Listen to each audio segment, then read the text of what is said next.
everyone, and welcome to this week's Fearless Friday. It's good to be back. I'm glad you're here. I hope you've had a wonderful week. It's been an interesting week for me, full of ups and downs, and but that's life, hey? Full of ups and downs, and but I'm glad it's Friday, and I'm looking forward to my weekend. And I've got quite a social weekend planned this weekend, so I'm catching up with lots of friends who I haven't seen for a while. So that's me. Let me know how you're doing. This week we are going to be looking at priorities.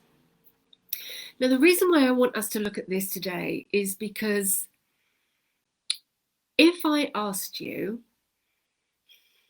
what you have done for yourself recently or today, what your self-care looks like, I would imagine the majority of you would tell me that you are too busy.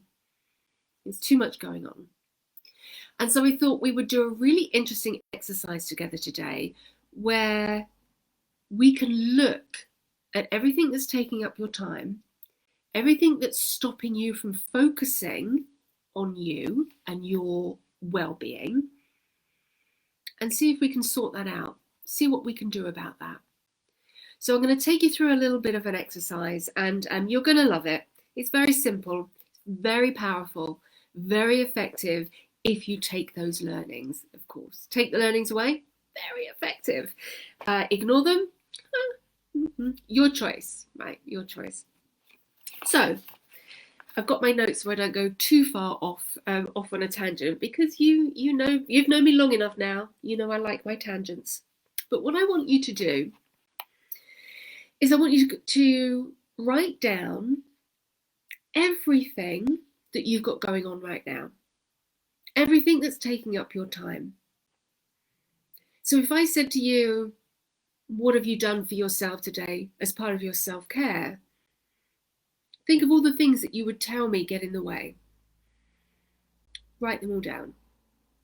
Just write them all down. I'll give you a couple of minutes. I'll keep talking, but I'll give you a couple of minutes. Actually, let me time it, because I won't give you a couple of minutes. I want to give you a minute or so. Go write them down. Everything. So is that I have to cook for my elderly parents. I have to get the kids fed, watered. I have work to do. I've got to do the gardening. There's a pile of ironing that's not getting any smaller. Everything that you can think of that you are responsible for. It's not that you're not responsible for. It's not that you can't. It's not you that has to do them. I get it. You have to do them. Write them all down. Write them all down. They're not excuses. I'm not going to suddenly turn around and say to you, they're just excuses, go do it. I'm not going to say that, because that's not how life rolls, right? We are responsible for 101 things, and we try and fit 101 things into our days, and we fall into bed at the end of the day exhausted and unfulfilled. So another 20 seconds. Write it all down. What are all your priorities, all those things that get in the way when you try and carve out time just for you? 5 more seconds. Okay, there we go. That's enough. That's enough priorities for one day. Put your pen down, come back, come and listen to me. So what I want you to do now is look at that list and see even if self-care has come into it. Is self-care on that priority list? Have a little look. If it is, my guess is it will be at the bottom of the list. But just have a look. Where is it? If it's not there, put it in there now. Write it down now. And self-care, let's have a little think about what self-care. So that's just a phrase I'm using. Self-care can be eating well. Like, have I done a meal plan for myself? Do I know what I'm going to eat today? Have I stopped and looked up at the sky today? Have I had a few deep breaths? Have I got outside? Have I moved my body? Have I stretched? Right? Have I had a few moments? Have I done some exercise? Have I done some walking? Self-care, right? We'll lump it all in under self-care. But basically, it's anything to make yourself feel good, right? Anything for yourself. We're lumping it self-care. So get that written on that list any way you like. Now, I want you to have a look at that list. And I want you to go to the bottom of the list. And whatever's on the bottom of that list, I want you to take it through every priority you wrote down and ask yourself, is this more important than that? Let me do an example. So this is from a client call yesterday, actually, what I'm going to share with you. She's said she's happy for me to share this with you. I'm not giving away any secrets, but just as a demonstration. So we did this priority list because she wasn't doing what she said she was going to do. And a big part of coaching is accountability. So we found out why. Why are you not doing that? Like, what's getting in your way? And so her self-care was right at the bottom. So this is how we did it. It's taking care of yourself, is prioritizing your self-care, your well-being, more important than what she had next on her list, which was cooking for her family. Right? So the question was, is your self-care more important than cooking for the family? She said yes. She said it was. Then we go to the next thing. So is your self-care more important than driving your neighbours to their hospital appointment? Is your self-care more important than that? Yes? And she said yes. Yes, it is. So you go to the next priority on the list. Right? Okay. Is your self-care more important than doing your sister's bookkeeping? Right? All really important priorities, right? But are they more important than your self-care? And I want you to run through that exercise for yourself. And I want you to get really curious around what comes up for you. When you're saying, is my self-care more important than whatever? Doing the gardening, the housework, the laundry, the ironing, the cooking, work. Just keep going through, keep going through, keep going through. Keep writing everything that came up. And then I want you to take a moment and have a really long look at what you're putting ahead of you. Because for you to do this work, right, for you to take those baby steps that we talk about in Fearless Friday, you have to find a way of carving out time for you. If we don't do this, if we are not mindful about this, then you are going to forever push yourself down to the bottom of the priority list. You don't belong at the bottom of the priority list, right? Ideally, you're at the top. Now, not every day you'll find yourself at the top. There are going to be days in life when work does need to be your top priority, when taking family to appointments is your top priority, but it doesn't stay there, right? So understand that sometimes you are going to slip down that priority list, but you will have to focus on getting yourself back up there when that's passed, when that moment's passed. It can be challenging, I know. What I'm asking you to do can seem impossible for some, but unless we're intentional about this, nothing's going to change. You'll never have time for those baby steps. You'll never have time to discover who you are today in all of this. You just won't have time because you will be constantly prioritizing other people's needs, wants, desires instead of your own. Now, I hope that was useful. I hope you kept up with me. If not, or if you have any questions, then you know what to do. Just write them here and I will come back and look at them later this weekend, no doubt. And I'll answer everything that you have. If you're watching this on YouTube, then please come on over to our support group in the Facebook. And I'll leave a link down below in the comment section. It will be all down there. So the links and everything else is there for you to easily come and join us. Come join the conversation. Come learn more baby steps in a safe and secure space where you can focus just on yourself. See, showing up here for 5 minutes once a week can be classed as part of your self-care. Have a wonderful weekend, everyone. And I will see you next Friday. See you then. Hello, my friends, and welcome to this week's Fearless Friday. A little late, I know, but it is Friday. So I'm counting that as a win. I hope you've had a wonderful week.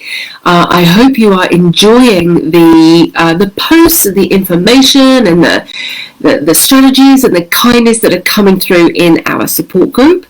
And it's lovely to see so many of you interacting just a little bit more and a little bit more and a little bit more. So keep up the great work. I know it can be daunting when you first start to interact, when you first start to allow yourself to be seen a little more. So a big shout out to all of you who are taking those brave steps. I appreciate it greatly, because the more we have a conversation in that group, the better I can support you, right? The more you start to share where you're at, what you're doing, the better it's going to be for you and for me, because I don't want my words falling on deaf ears, right? If I'm talking about something that's not relevant, I need you to tell me. So today we are going to be talking about chasing happiness. How many of you are spending your time chasing happiness? Because I want to tell you right now that it is a futile act. When we chase anything, but we stick to happiness, it is constantly going to be out in front of you. You're never going to catch it, right? You're never going to catch up. It's always going to be. And this was something that I struggled with for a long time. And I'm talking decades, right? This is something that led to my burnout, I was constantly in pursuit of happiness. And so that looked like, when I get the promotion, then I'll be happy. When I get to my holiday destination, then I'll be happy. When I grow my hair, then I'll be happy. When I study for this qualification, then I'll be happy. I'll get the new house, then I'll be happy. Everything was then, right? Then I'll be happy, then I'll be happy. And how I see it playing out in this phase of life, when you are, let's say, phase 1, phase 2 of coming back, like in that recovery phase of coming back, life after cancer, it looks like I'll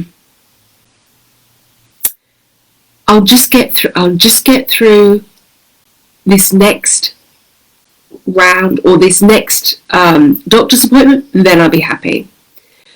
I'll just get a little bit stronger, then I'll be happy. My hair will grow back, then I'll be happy. I'll just lose some weight, then I'll be happy.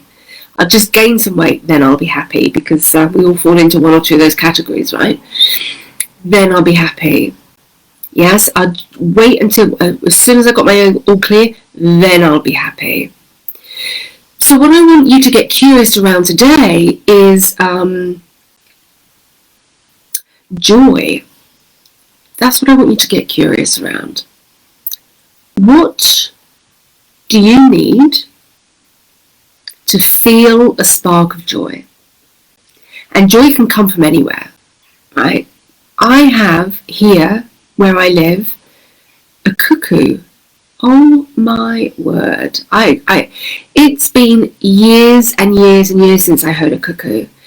And then I was standing in my back doorway drinking my coffee the other morning, and I could hear this cuckoo. It was crazy o'clock. It was very early. But the joy of just listening to this cuckoo, right? Simple things. Where is the joy? What does it feel like? What does it spark within you? Okay? Look for the small things that bring you joy. Am I making sense? If I'm not making sense, put the question, put it in the comments below, and I'll come back and I'll answer. But it's looking for the small things. It's looking for the small things. And if you don't know what those small things are, I'll give you 3 guesses of what I'm going to say next. Guess 1, guess 2, guess 3. What am I going to say? Morning pages. You've got it. Morning pages, right? It's a wonderful way to explore joy. What brings that to you? What do you need? How does it feel? When did you last feel it? What were you doing? Who were you with? Right? Just get really curious around that and stop chasing happiness. There's a reason why morning pages are one of your foundation stones. This is the reason why. Because they keep coming back for the majority of things that we talk about here. It's going to be anything where there's a piece of curiosity involved. I am going to say to you, what are you writing in your morning pages? And I think that's it for today. The joy comes in small things. It's the small wins. Stop focusing on happiness and bring your attention to joy. Because when you start making decisions around what brings you or what makes you feel joyful, then we start making really good decisions about our health, about our finances, about ourselves, about love, about connection, because we understand joy. And that's it for today. I want you to have a wonderful week. I also want you to keep your eyes peeled for more information on this group gathering that I'm organising, because I'm going to get more specific in who it's really for.